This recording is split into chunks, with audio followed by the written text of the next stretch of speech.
because then we're back to mommy and daddy issues, as I say, right? Yeah. You want a parent or you want a partner. Yeah. Anything in nature is always growing, evolving, moving, changing, mixing. And if you don't like that, if you have a resistance to that, you're gonna have what they say in Buddhism, dukkha, suffering. You're gonna suffer a lot. Yeah. So even scientifically proven, once you learn to like to grow, when you learn to thrive in growth, that doesn't mean that you're gonna just see work life as a renovation project.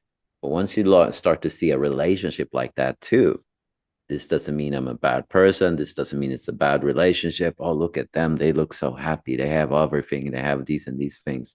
Fast Just start forward to, to 10 minutes later. exactly. It's just a glimpse. It's a glimpse and it's a dynamic. It doesn't mean it's bad or good. It is a dynamic. Everything has a dynamic. There's night, there's daytime, right? But how do we navigate? How do you keep coming back? How do you nurture that so that you sustain it for years? That is what I think we really want to teach, Yeah. and definitely using the polarities as a concept, but also using the energetical work and the spiritual work that we've done for ourselves for a long time and from the lineages from our teachers.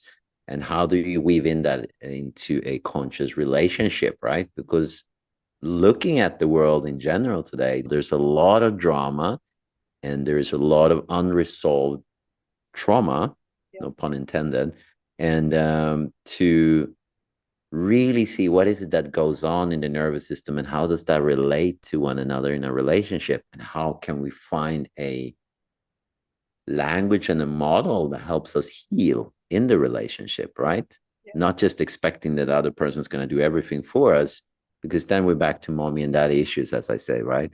Yeah. You want a parent or you want a partner. Yeah. You're going to be different. You're going to play different roles for each other at some point during the relationship, Oh, naturally.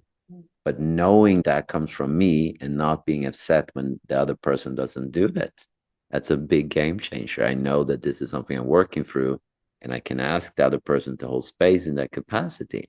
And that's really what I feel we do with these tools. And yeah, I just want to touch upon when you started to really heal, like when you started to become very grounded and you were able to hold space for me. And that was one of the biggest things that happened to me in my personal journey, was when you were able to hold space for my healing. That was that was very transformative for me. And that was when I really, and that was years ago. We were still living in the city at that point. And I remember it so clearly, that shift in my nervous system, when I was like, okay, I can fully start to relax now. It's like someone else is going to hold space as I can dive deeper into my stuff, which is, yeah, it's a phenomenal feeling. I would love for every woman in a woman man relationship to experience that. That was very awesome.